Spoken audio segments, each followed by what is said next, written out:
뭐냐면요. 하나님은 뭐냐면요. 아주 조그만 것까지도 하시는 세심한 분입니다. 자, 하나님은 세심한 분, 자상하신 분이다. 자상하다고 이게 더 잘 이해가 될까요? 그렇지, 한번 해봅시다. 하나님은 자상하신 분입니다. 자, 하나님은 광대하시고 또 하나님 어떤 분이에요? 아주 자상합니다. 얼마나 자상한지 모릅니다.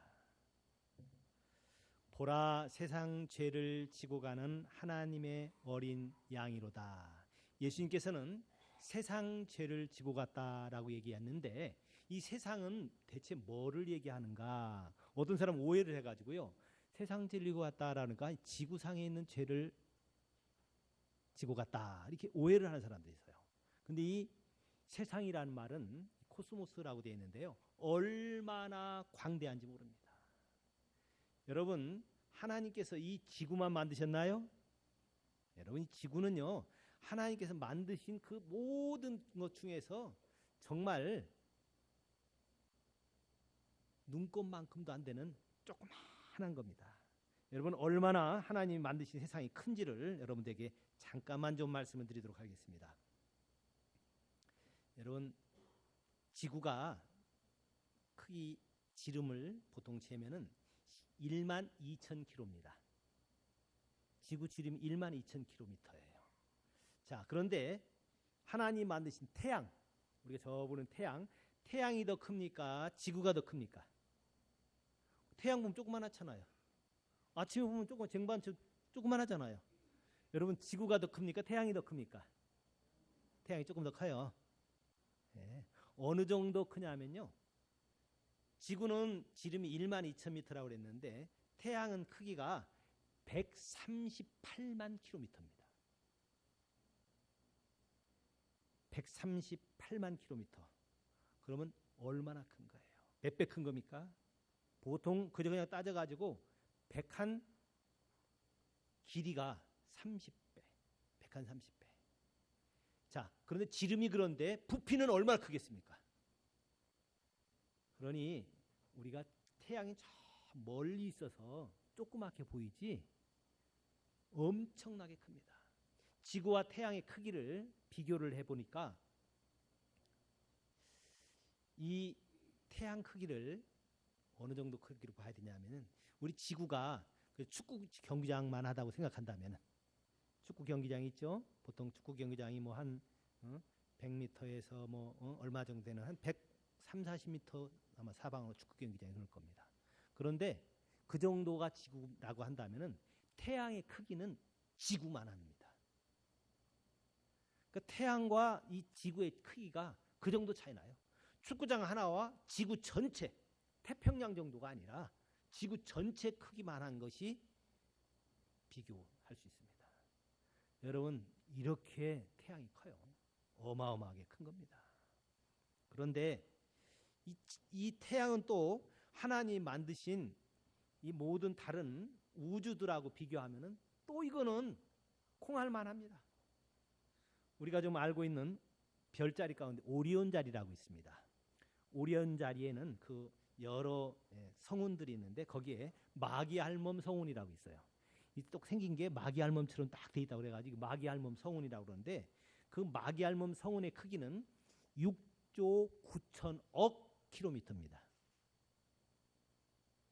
상상이 잘 안 가죠. 6조 9천억 킬로미터니까 지름이. 이것도 또 다른 하나님 만드신 큰 것들에 비하면은 이것도 또 콩할 만한 겁니다. 그 안드로메다 은하가 있는데 우리가 제일 알려지는 은하가 안드로메다 은하입니다. 이 은하의 지름 크기가 209경킬로미터입니다. 조 단위 위에 단위가 경이죠. 천만, 백만, 억, 그 다음에 한참 더 가면 조, 그 위에 경입니다. 여러분, 이렇게 큰 209경 되는 그게 킬로미터 되는 것이 안드로메다 은하인데 하나님이 이 세상에 만든 지금 은하가 얼마나 많냐? 1000개가 넘습니다.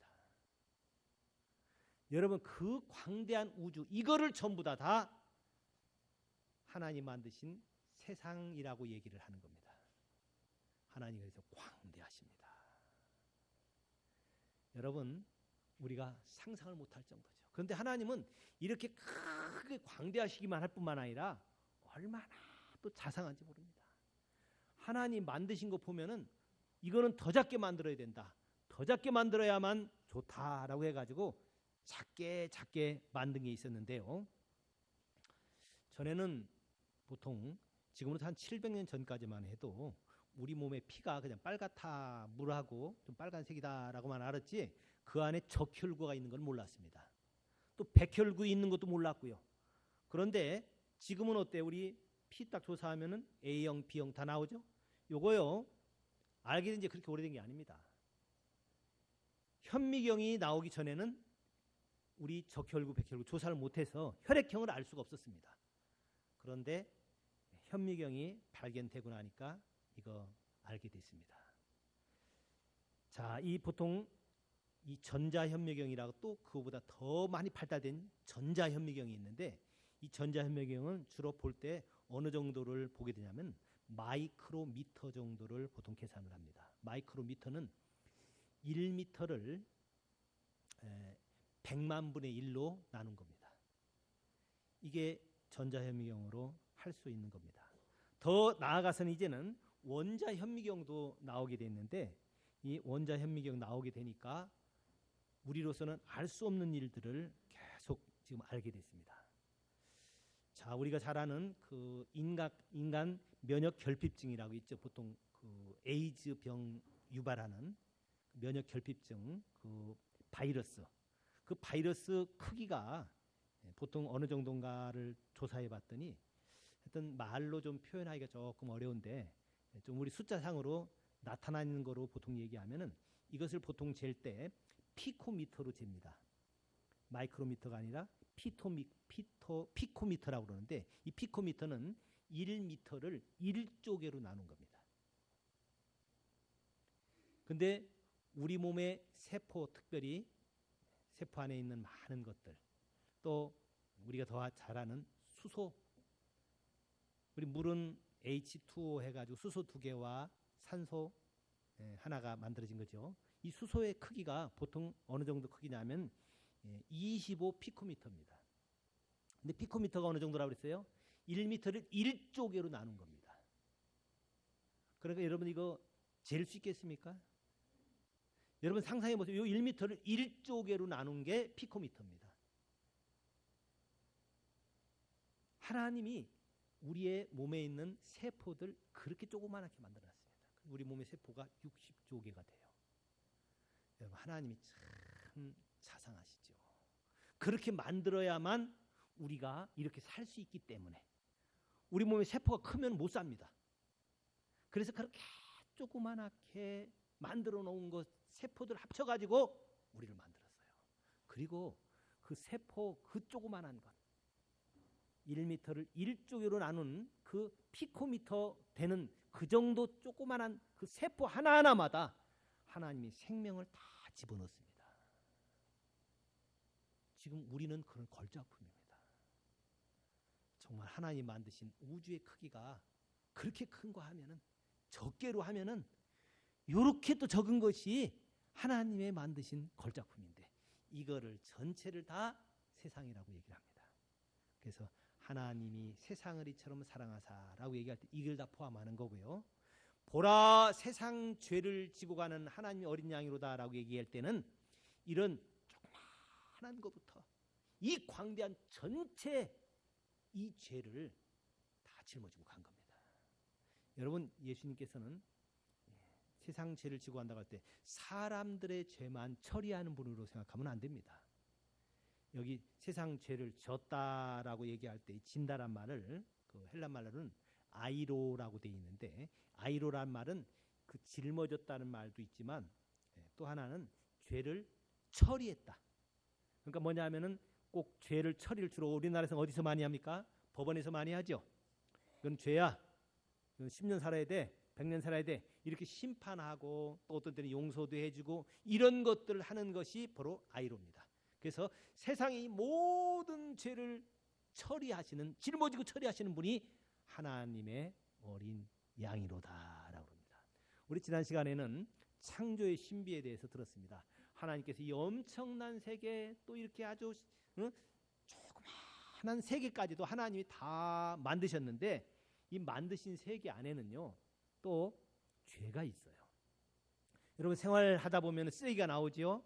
여러분 쓰레기 청소부들이 아침마다 치우지 아니하면은 아마 며칠만 지나도 난리가 날 겁니다. 냄새가 나고 아마 그 쓰레기 때문에 난리가 날 거예요. 여러분 그 쓰레기 치워주는 거 참 그래도 고마운 일이죠.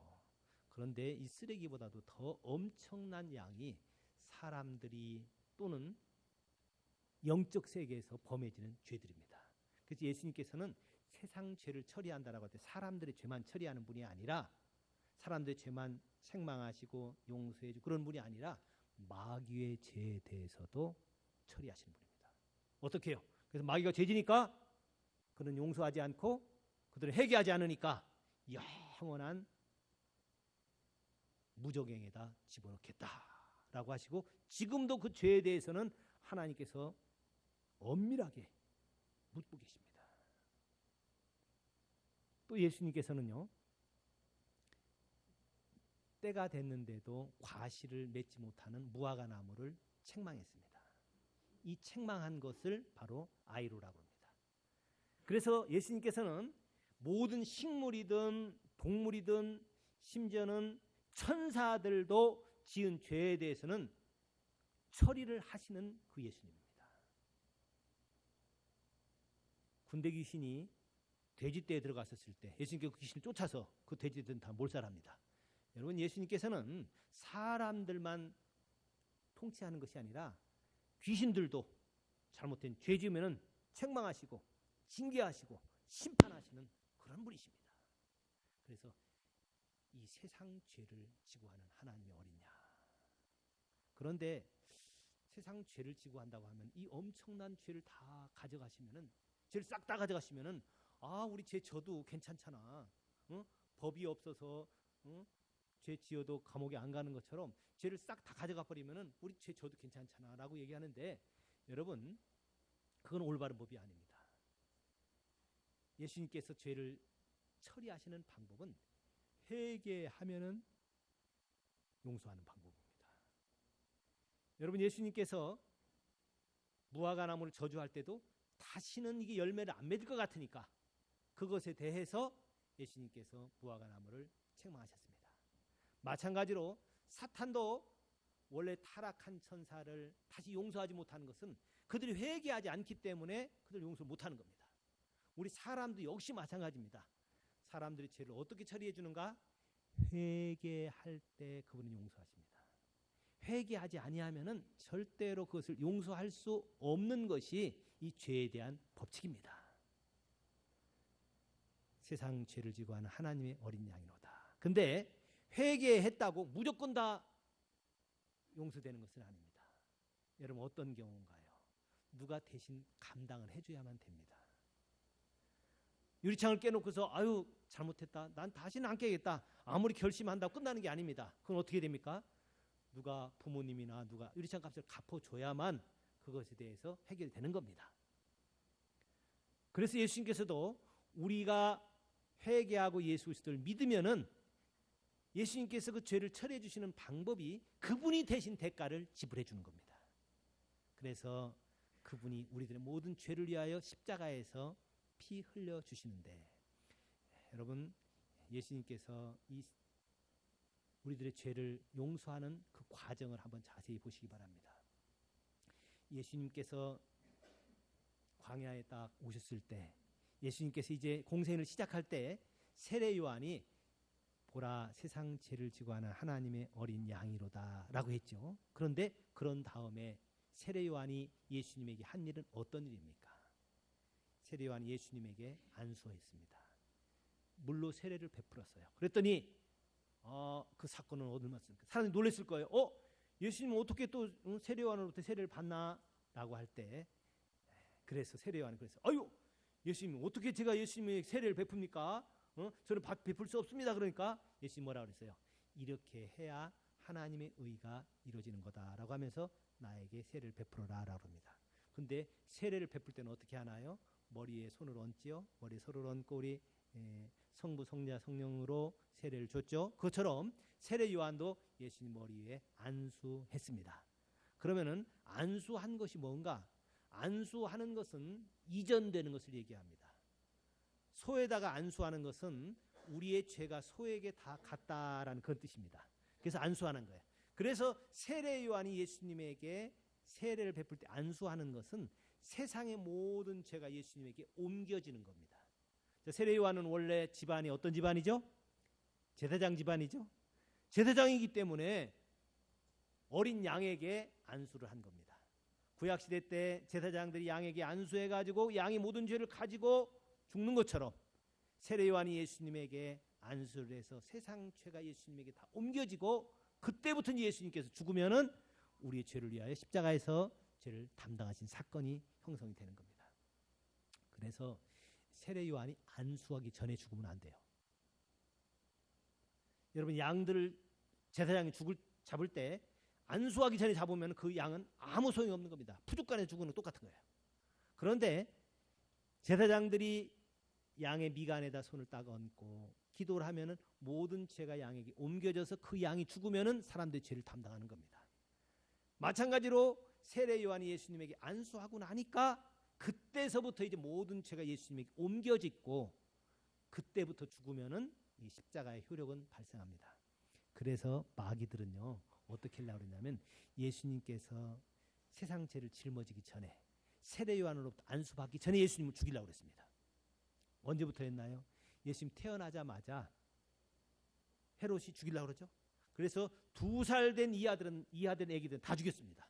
근데 그때 예수님 좀 죽지. 어차피 죽을 건데 일찍 죽어가지고 애기들 안 죽게 만들지 왜 피해가지고 그 어린애들 다 죽게 해서 30년 뭐 일찍 죽으면 뭐 별 차이가 있나? 빨리 죽지라고 저는 생각했어요. 근데 보니까 어릴 땐 죽으면 안 돼.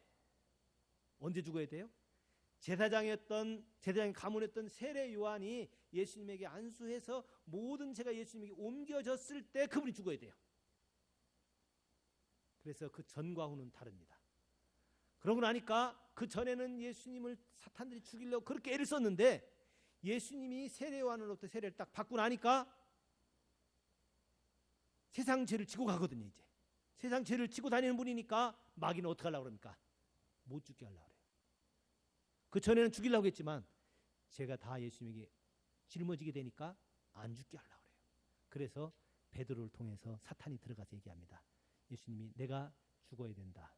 죽고 사흘 만에 살아야 된다라고 얘기했더니 베드로가 뭐라고 그래요? 주여 그리마옵소서 이 일이 결코 주에게 미치지 아니하리다라고 하면서 예수님 못 죽게 합니다. 그랬더니 예수님께서 뭐라고 그래요? 사탄아 물러가라. 넌 날 넘어지게 하는 자로다라고 얘기합니다. 어때요? 세례 요한이 예수님에게 안수한 사건이 얼마나 중요한 사건이었는가. 이거는 꼭 제사장이 소나 양에게 미간에다 안수한 다음에 잡으면은 죄가 사함 받고 안 그러면 안 되는 거랑 똑같이 그런 행위입니다. 예수님께서는 그렇게 하면서 모든 세상 죄를 다 짊어지고 이제 그것을 처리하기 위해서 십자가에서 죽으신 겁니다. 할렐루야. 그래서 우리가 믿는 예수님이 이 십자가에 죽은 것은 이렇게 우주적인 큰 사건이구나 라는 것을 알 수 있습니다. 그런데 오늘 본문에 세상 죄를 지고 하는 하나님의 어린 양이로다라고 끝난 것이 아니라 그 뒤에 또 이상한 말이 나옵니다. 31절에 보면은 나도 그를 알지 못하였으나 내가 와서 물로 세례를 베푸는 것은 그를 이스라엘에 나타내려 함이라라고 얘기하면서 32절 우리 한번 같이 읽어보겠습니다. 요한이 또 증언하여 이르되 내가 보매 성령이 비둘기같이 하늘로부터 내려와서 그의 위에 머물렀더라. 나도 그를 알지 못하였으나 나를 보내어 물로 세례를 베풀라 하신 그이가 나에게 말씀하시되 성령이 내려서 누구 위에든지 머무는 것을 보거든 그는 그 성령으로 세례를 베푸는 이인 줄 알라. 예수님이 세상 죄를 지고 하는 하나님의 어린 양이라고 했다가 또 그 다음에 뭐라고 그래요? 성령으로 세례를 베푸는 자다 이 얘기를 같이 하고 있습니다. 여러분 세상 죄를 지고 가는 것과 이 성령으로 세례를 베푸는 것은 밀접한 관계가 있습니다. 그런데 많은 사람들은 성령으로 세례 받는다라고 하면은 방언이나 하고 병 고치는 능력이나 받고 이런 은사 받는 것이 성령 세례의 가장 큰 건 줄 아는데, 여러분 성령 세례의 가장 핵심적인 것은 죄 문제를 처리하는 겁니다. 성령이 아니고는 예수님의 혼자 십자가에서 죽는다고 하더라도 그것이 효력이 우리에게 잘 발생이 안 됩니다. 왜요? 내가 죄인인 걸 몰라요. 그러니 예수님께서 내 죄 담당한 걸 믿겠습니까? 성령이 감동해 주셔야만이 죄를 알게 됩니다. 성령이 감동해 주셔야만이 이게 내 죄구나라는 것을 알 수 있어요. 그래서 요한복음 16장 5절에 보면은 8절 5절부터 쭉 8절에 보면은 8절에 얘기합니다. 그가 와서 죄에 대하여 의에 대하여 심판에 대해 세상을 책망한다라고 되어 있습니다. 여러분 성령이 오셔야만이 내가 죄인인 것을 알 수 있어요. 성령이 아니고는 아무리 머리가 좋아도 IQ가 150, 200대도 내가 죄인인 것을 잘 모릅니다.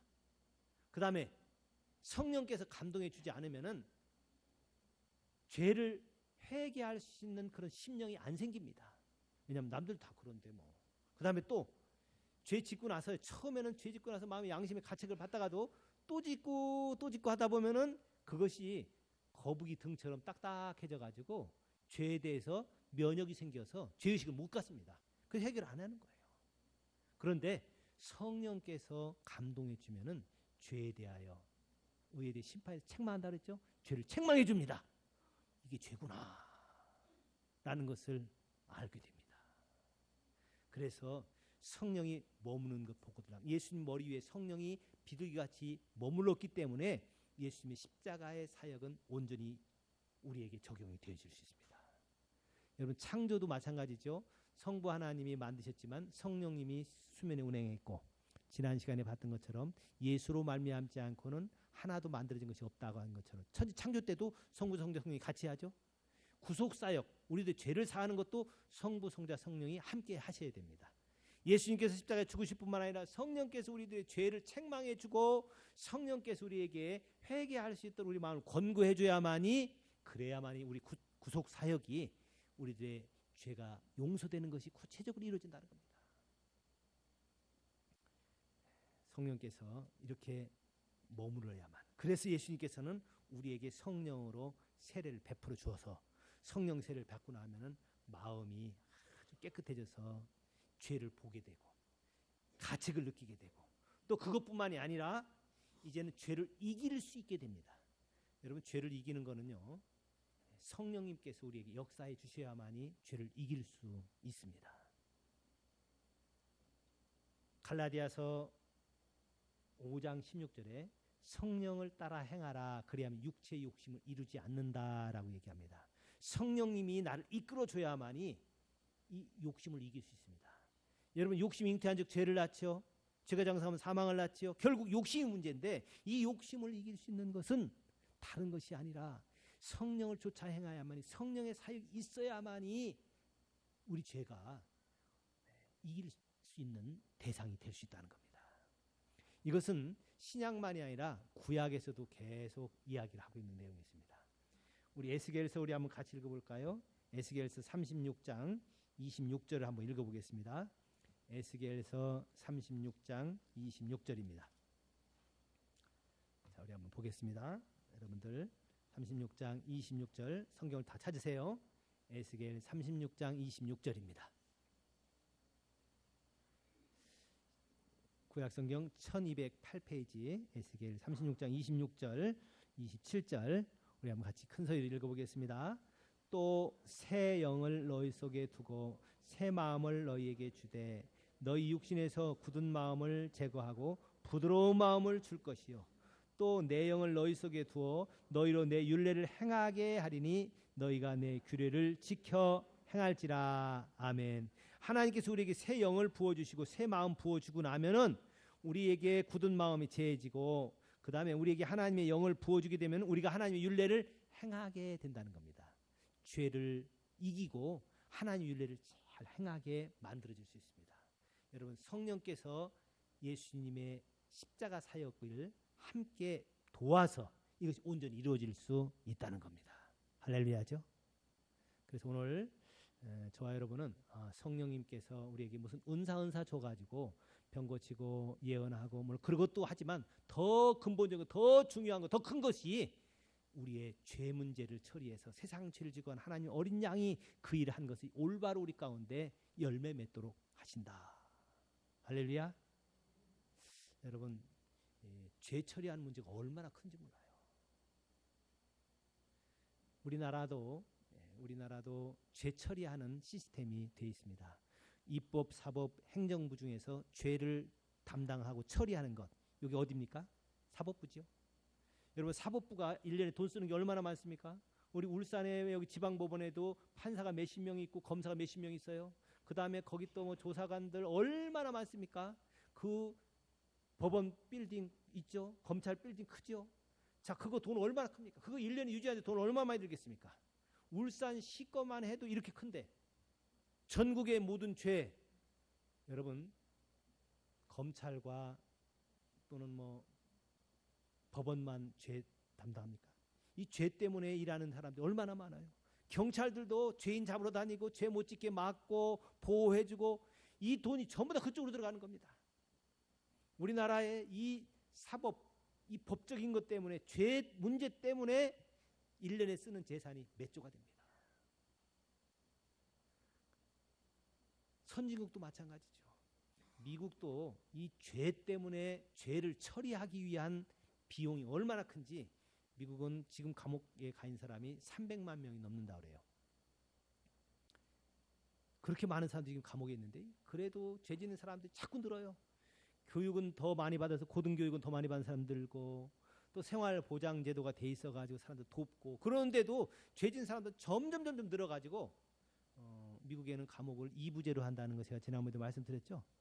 왜냐하면 감옥이 좁아가지고 옛날에 초등학교가 2부제로 수업을 했고 오전반 오후반 있었던 것처럼 어떤 사람은 오전에 9시까지 가가지고 그냥 1시까지 공부하고 오고 그 다음에 1시에 또 가가지고 저녁 때까지 공부하고 2부제로 바꿔서 수업했던 것처럼 아마 저런 사람들은 잘 모를 거예요.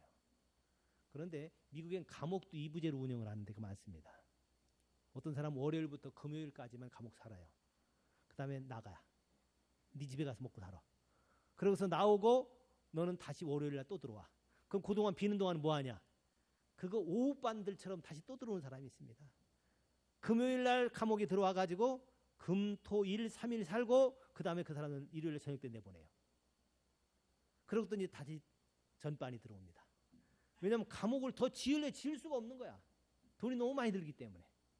그걸로도 모질라가지고 이제는요. 2부제 감옥 하다가 모질라가지고 이제는 집에서 감옥 살게 하는 방법을 하자. 그러면 돈 좀 덜 들지 않겠냐. 그럼 도망가면 어떡하냐. 그러니까 전자팔찌 키우자. 그래가지고 전자팔찌를 채워가지고 그 사람들 감옥 살게 합니다. 어디 도망가면 안 돼요. 정해놓은 집에서 50m 바깥에 가면은 전자팔찌가 삐삐삐삐 울려가지고 경찰서에서 와 경찰 쫓아옵니다. 여러분 이렇게 해가지고 죄 문제를 처리하는 거예요. 적은 게 아닙니다. 쓰레기 치우는 거 큰일인 것처럼 죄 처리하는 거 큰 문제예요. 그거 누가 처리해요? 예수님이 처리하는데 예수님 혼자만 짊어지고 하는 것이 아니라 성령께서 우리에게 감동해 줘야 양심의 가책을 느끼고 죄를 회개하고 하나님 앞에 돌아서고 그 다음에 성령님을 좇아서 잘 행해야만이 이제는 죄를 이기며 살 수 있도록 만들어지는 겁니다. 그래서 예수님께서 세상 죄를 지고 하는 하나님 어린 양이로다라고 한 다음에 세례 요한이 그분이 오시면 성령으로 세례줄 뿐이다라고 이야기하고 있는 겁니다. 여러분 개인도 예수님이 내 죄 담당한 것을 믿는다고 하더라도 성령으로 충만하지 않으면 그 사람도 또 죄 짓습니다. 성령에 이끌리지 않으면 또 죄 짓는 거예요. 성도들의 모임이라고 하는 교회도 또 마찬가지입니다. 예수님께서 내 죄 담당했다는 것을 믿는다 하면서도 성령에 이끌리지 않으면 거기서 미움과 질투와 싸움과 이런 죄가 자꾸 생길 수밖에 없어요. 다른 것 가지고는 안 됩니다. 그래서 예수님께서 우리 죄 담당한 다음에 우리에게 성령을 부어주는 이유가 바로 그겁니다. 지금 우리 한국 교회가 많은 사람들로부터 지탄을 당합니다. 교회 안에 싸움이 있다, 다툼이 있다, 불순종이 있다. 여러분 교회가 얼마나 지금 불순종이 지금 크게 지금 문제를 일으키는지 모릅니다. 교회를 얼마나 지금 잘못 오해하고 있는가 가만히 제가 보니까 보라 세상 죄를 지고 하는 하나님의 어린 양이로다. 어린 양은 또 어떤 일을 하냐면 요한복음 10장에 있는 대로 내가 온 것은 양으로 생명을 얻게 하고 더 풍성히 얻게 하려 하십니다. 예수님께서는 우리들의 죄를 다 짊어지고 죽기까지 해주시는 분입니다. 그러면 우리는 어떻게 해야 되는가? 선한 목자는 양들이 자기 목숨을 버릴 뿐만이 아니라 예수님을 따라가려면 누구든지 나를 따라오려면 날마다 자기를 부인하고 자기 십자가를 지고 예수님을 쫓아야 되는 겁니다. 그런데 예수님이 나를 위해서 십자가에 죽어주는 것만 생각하지 나는 그분을 십자가를 지고 나를 부인하고 내 목숨을 바쳐서 그분에게 순종하며 살아가는 삶을 안 살아갑니다. 자, 조금 어렵습니까? 더 쉽게 말씀드리면 교회에서의 관계도 그래야 됩니다. 저는 목자이기 때문에 양들 위해서 내 목숨을 바쳐야 됩니다. 선한 목자는 양들 위해서 자기 목숨을 바쳐야 됩니다. 삭구는 삭 때문에 일하는 거예요. 또 늑대가 오고 나면 양 버리고 도망갑니다. 저는 그렇게 안 하려고 해요. 어디서 큰 교회에서 오라고 한다고 제가 마음대로 갈 사람도 아니고 돈을 더 많이 주고 월급 많이 준다고 저는 갈 사람은 아닙니다. 모르겠어요. 우리 교회보다 더 어려워가지고 제가 꼭 도와야 될 만한 교회 있다. 그러면 여러분들에게 말씀드릴 겁니다. 여러분 우리 교회보다 더 어려운 교회, 더 조그맣고 더 힘든 교회 있으니까 저를 그쪽으로 보내주세요. 라고 얘기할지 모르겠어요. 그러나 제가 여러분들 버리고 하지는 않을 겁니다. 제가 여러분들 위해서 선한 목자인 양들이 자기 목숨을 버리거니와 그러니까 버려야 돼요. 그러면은 여러분들은 또 어떻게 됩니까? 여러분들은 자기를 부인하고 십자가를 지고 주님을 쫓았던 제자들처럼 여러분들은 부인하고 저를 따라줘야 됩니다. 목숨을 바쳐서 리더에게 순종을 해줘야 됩니다. 이게 올바른 제자 삼는 관계입니다. 제가 주변에서 그래도 목사들 사이에서는 제자 훈련을 조금 시켰다, 열매가 조금 있다라고 얘기를 합니다. 근데 가만히 보니까 제가 제자 삼는 일을 했던 중에서 가장 결정적으로 한 도약 단계에 있었던 것이 바로 그거였습니다. 저는 사람들을 제자 훈련할 때 그들 위해서 희생하고 헌신을 합니다. 물론 어린 사람들일 때는 제가 처음 교회 나온 사람들 경우는 또 찾아가고 또 찾아가지고 안 오면 또 찾아가고 하여튼 안에 있는 거 자존심이나 뭐나 다 내려놓고 찾아갑니다. 몇 번씩이나 찾아갑니다. 제가 천상에 어떤 한 형제가 교회 안 와가지고 5번 갔습니다. 그 친구는 신앙이 없어요. 그래서 제가 5번이나 찾아갔습니다. 또 가고 어떤 때 피해. 그러면 새벽 일찍 가버려. 어떤 때는 점심때가. 하여튼 그래가지고 끝까지 가는 거예요. 왜? 신앙이 별로 없기 때문에 어린아이들은 그렇게 해줘야 돼요. 이게 제가 그걸 위해서 목숨 바치는 겁니다. 그런데 성도들은 또 어떻게 됩니까? 성도들은 자기 리더에 대해서 목자에 대해서 목숨 바치면서 순종해줘야 됩니다. 저는 이것을 제자 훈련하면서 이제 알았어요. 그래서 제가 제자 훈련하는 목사들은 조금 지나고 나면 그들에게 반드시 걸려고 합니다. 당신들의 목숨을 바쳐서 나에게 따르겠느냐. 나는 내 목숨을 바쳐서 당신을 섬긴다. 왜? 목자는 양들의 목숨 바쳐야 되는 거니까. 그러나 따르는 사람들은 또 목자를 그렇게 해줘야 됩니다. 그런데 요새 교회는요 안 그래요. 목사들도 하다가 그냥 적당히 도망가는 경우 많이 있고 어떤 교회는 목사들은 그렇게 해. 근데 교인들은 안 그래. 교인들은 목사를 이용해가지고 좋은 설교 듣고 뭐 자기도 뭐 어려울 때 와서 신방해주고 도와달라고 할 만큼 순종은 안 하려고 합니다. 이건 제자가 아니에요. 저는 우리 성도들 제자 훈련 시키고 싶습니다. 그러면 어떤 사람 제자 훈련 시켜줄 것 같아요, 제가. 여러분들 목숨을 바쳐서 저에게 따를 사람들은 제자 훈련 시켜줄 겁니다. 그게 제자 훈련 시킬 수 있는 처음 시작이에요. 자기를 부인하고 자기 십자가를 지고 주를 쫓아야 됩니다. 그 다음에 그 제자들은 스승을 위해서 어떻게 했어야 됩니까? 예수님의 제자들은 예수님을 위해서 어떻게 해요? 목숨 바쳐서 예수님이 하나님께로부터 맡겨진 사명을 감당하죠. 예수님께서 이 세상에 와가지고 사람들에게 죄를 용서하고 그 사역을 하는 것을 예수님의 제자들도 그 일을 똑같이 해요. 그것처럼 원래 제자 훈련 받는 사람들은 자기의 영적 스승을 위해서 살아줘야 됩니다. 그게 올바른 제자 삼는 일이에요. 제가 미국에서 목회할 때 부산의 풍성한 교회 김모 목사님이 성경 공부를 하러 왔습니다. 성경 공부하기 위해서 비행기를 타고 왔어요. 그래가지고 성경 공부를 쭉 했습니다. 근데 저는 그를 위해서 정말 기도했고 열심히 도왔습니다. 그런 다음에 그분하고 같이 얘기하는데 그분이 뭐라고 얘기하냐면, 목사님, 저희 교회는 2,000명의 선교사를 파송하는 것이 저희 교회 비전입니다. 그래요. 물론 그 교회가 지금 교인 모이는 수가 한 5, 6천 명 모이니까 아마 많은 선교사 파송할 수 있겠죠. 근데 목사님, 저는 저희 교회 왜 2,000명인지 아시지요? 그래서 내가 왜 그랬어요? 그랬더니 목사님이 2,000명 선교사 파송하는 게 꿈이라고 그렇게 저 성읍공부에서 늘 얘기했잖아요. 그 비전을 이루어드리는 것이 제자된 저의 사명입니다. 그 비전이 목사님 개인이 아니라 하나님 목사님에게 주었기 때문에 그 비전을 제가 이루어드리는 것이 저의 목적입니다. 그 목사는 저한테 성경 공부 좀 배우고 지식 배워가지고 큰 목회하고 야망을 성취하려고 그러려고 그런 게 아니라 저에게 잘 배우고 그 은혜가 감사해서. 왜냐하면 제가 서울에 있으면서 부산까지 비행기 타고 다니면서 성경 공부를 가르쳤습니다.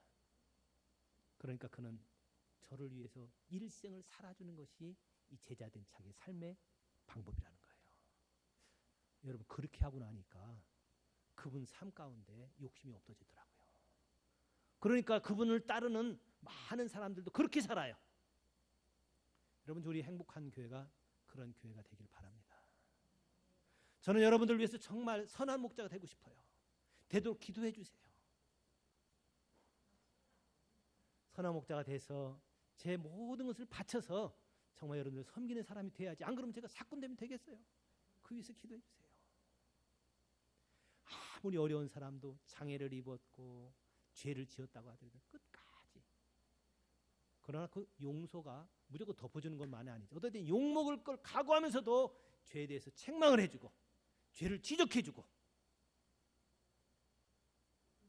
그냥 말 안 하고 그냥 가만히 있으면은 욕 안 먹어요. 보통 사람들이 아유, 목사님 마음 참 좋으신 분이다. 응? 참 그냥 부처님 가운데 또막 같다. 그렇게 얘기할 거예요. 근데 그거는 아니에요. 예수님께서 어떻게 했습니까? 죄에 대해서 이 사탄아, 응? 물러가라고 베드로에게 얘기한 거. 이거는요, 예수님께서 베드로를 위해서 자기 목숨을 내놓는 겁니다.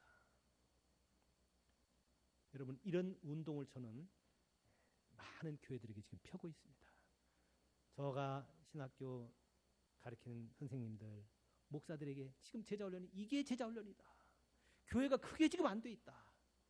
그러니 이거는 뭐 하나님의 공동체가 아니라 이거는 꼭 일반 친목계망도 못한 것이 교회가 될 수 있다. 그런데 이거 우리 힘으로 됩니까? 그래서 아버지와 아들과 성령의 이름으로 세례를 줘서 제자 삼으라는 겁니다. 제자 삼는 일도 성령이 함께 해줘야만이 그렇게 가능한 거예요. 우리 행복한 교회가 성령으로 제자 삼는 교회가 되길 바랍니다. 제가 부탁드립니다. 정말 여러분들이 저를 목사로 모셨다면 여러분들 목숨 바쳐서 저를 따라줘야 됩니다.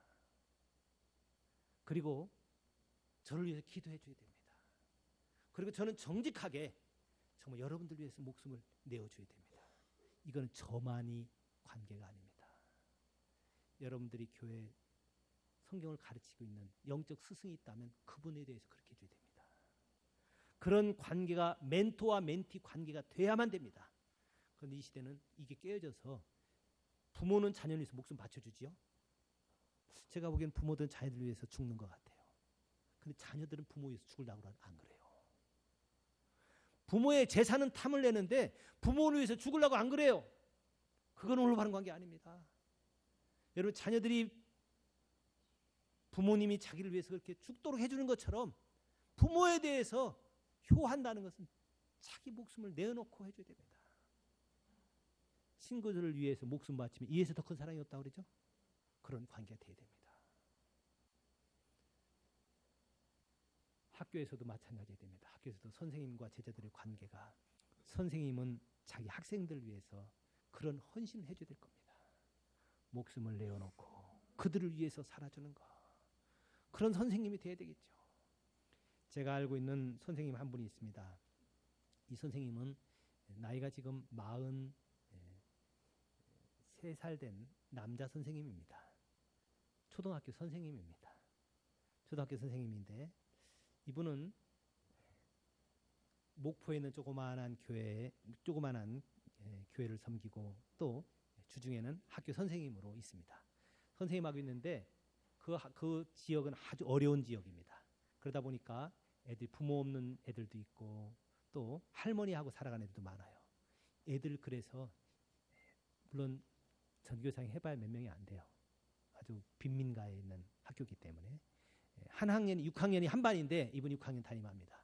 6학년 담임하는 것도 그렇더라고요. 선생님들이 제일 담임하기 싫어하는 반이 6학년입니다. 6학년은 자기들이 최고 학년이라고 하면서요. 굉장히 교만하대요. 말도 안 듣는데요. 그래서 선생님들이 제일 3, 4학년 맞는 걸 제일 좋아합니다. 1학년들은 코 올리기라 어렵고 6학년들은 머리 좀 커가지고 말 안 듣고 그래가지고 6학년 담임을 제일 안 하려고 그래요. 근데 이분은 6학년 담임 계속합니다. 왜? 남들이 안 하려고 그러는 거 자기가 하는 거예요. 한 학년 해봐야 6학년 전체가 6명이더라고요. 근데 여자들은 별로 없어요. 요새 또 초등학교 가면은. 여자들은 집에 안 있겠는데 남자들은 자기네 집에 와가지고 같이 먹고 자고 하고 학교 같이 또 갑니다. 왜냐하면 집에 부모들이 없는 애들이 많으니까.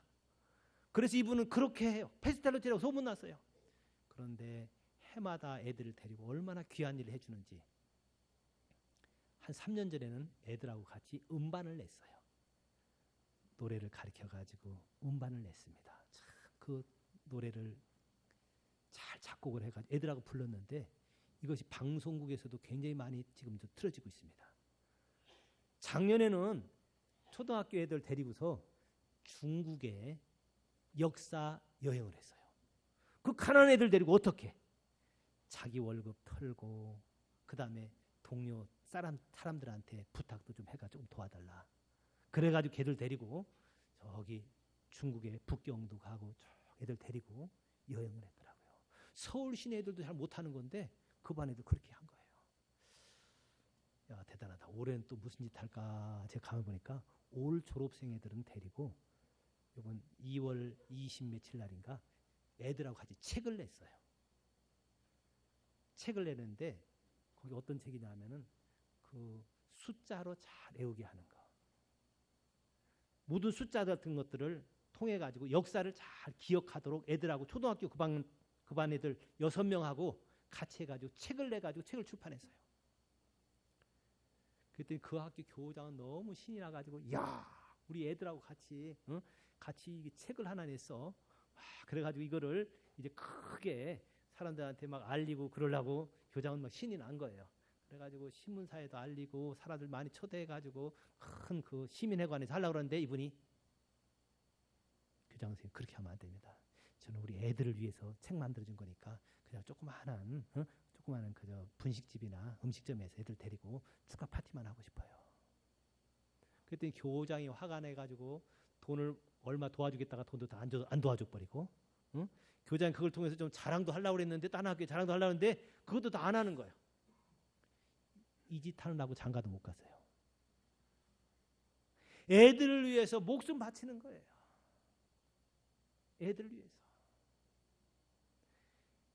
애가 가출해가지고 집 나가지고 집도 안 들어오고 그러니까 애를 찾으러 돌아다니다가 때리고 그렇게 해도 안 바뀌니까 나중에는 자기가 연극을 하겠대요. 어떻게 연극을 했더니 목포에 바닷가에 끌고 가지고 너 죽고 나 죽자. 너 죽고 나 죽자. 내가 그렇게 해도 너 하나는 못 바꾸는데 내 선생해야 뭐하냐. 응? 너도 암만 해도 넌 안 바뀔 것 같다. 그러니까 너하고 나하고 같이 그냥 바다에 빠져 죽자. 그래가지고 끌고 바닷가에 가지고 뛰어내려고 그럴까. 그때 마지막에 선생님 나 안 그럴게요 그래가지고 바닷가에 빠지려고 그러다가 안 빠졌어요. 그랬다 애가 바뀌었습니다. 그 바람에. 저는 그 선생 우리 교회 한번 불러보고 싶어요. 애들을 위해서 정말 선한 목자니 양들을 바치는 거예요. 제가 그 선생님을 보고 나서 그 선생님을 제가 3년 동안 제자 훈련 시켰습니다. 자기 반 학생들을 위해서 저렇게까지 하는데 내가 목사인 내가 안 그러면 되나. 학교 선생님이 학생들 위해서 하는 것만큼 제가 해야지. 저도 수없이 결단합니다. 양들 위해서 그렇게 된다. 근데 여러분들도 저를 그렇게 따라줘야 돼요. 의붓아버지 따르듯이 그러면 안 됩니다. 연세가 많다고 하더라도 제가 영적인 아버지라고 하면 따라서 같이 십자가 지자 그러면 같이 십자가 지고 주님을 따라줘야 됩니다. 여러분 그렇게 되는 것이 십자가가 달려져 있는 교회입니다. 십자가는 누구예요? 예수님께서 우리를 위해 죽어주는 것처럼 우리도 십자가를 지고 주를 좇는 것. 이게 올바른 교회입니다. 그렇게만 된다면은 우리 대한민국의 모든 교회들이 바뀌어질 겁니다. 그거 하기 싫은 사람 목사 그만둬야죠. 그리고 그거 안 할 사람은 목사 모시지도 마세요. 또 마찬가지로 여러분들도 그걸 각오를 하고 눈에 보이는 목사 부족한 건 많지만 그를 위해서 기도해주면서 고쳐주면서 도와가면서 세상 죄를 지고 가는 하나님의 어린 양이로다라고 얘기할 때는 예수님이 이런 죄를 다 짊어졌는데 그것이 구체적으로 적용되는 것은 성령께서 함께 하셔야만이 그것이 적용이 된다고 그랬죠. 여러분 서로의 죄를 담당하는 것 이건 성령께서 역사하셔야 됩니다. 우리 교회가 죄를 예수님께서 다 가져간 교회, 예수님께서 죄를 처리하시는 교회, 옛날 죄만이 아니라 지금도 죄를 이기는 교회로 만들어주시는 것이 예수님께서 아이로 짊어졌다라는 것에 포함이 된 겁니다. 지금도 이겨야 됩니다. 옛날 지었던 죄만 예수님이 가져가는 것이 아니라 지금도 죄를 이기도록 해주시는 분이 예수님이십니다. 여러분 지금 죄를 이기지 못하고 있는 것 있습니까? 습관적으로 계속 짓는 죄 있어요? 이거 이기셔야 됩니다. 근데 이기는 거 내 힘으로 안 돼요. 어떻게 해야 돼요? 성령이 세례를 베풀어 줘야만 됩니다. 성령께서 함께 역사해 주셔야 돼요. 성령께서 위에 강권적으로 역사해 줘야만이 그래야만 이길 수 있습니다. 예수님께서 이 고난의 신비는 이렇게 우주적인 사건으로 감당한 겁니다. 천지 창조한 사건이 우주적인 사건이라고 한다면 조그만 것부터 아주 자상하게 만들어서 그 광대한 우주까지 만든 것이 그 우주적인 신비 사건이라고 한다면 이 고난을 담당해 주는 것, 죄를 담당해 주는 것. 여러분 우리나라 사법부에서 쓰는 예산 많은데 그거 없으면 안 되지요. 죄가 처리되지 않으면 안 되지요. 그것처럼 이 우주적인 이 쓰레기 죄를 그분께서 담당하시고 그 다음에 우리도 그분의 자녀고 그분과 함께 동역자를 한다면 우리도 이런 죄를 담당해야 된다는 겁니다. 가정 안에서도 서로 죄를 담당하고 교회 안에서도 서로 죄를 담당하고 책망해서 바로잡아주고 또 그것을 고쳐주고 내가 짊어지고 나갈 수 있는 우리 행복한 교회가 되시기를 주님의 이름으로 축원합니다. 기도하겠습니다. 하나님 아버지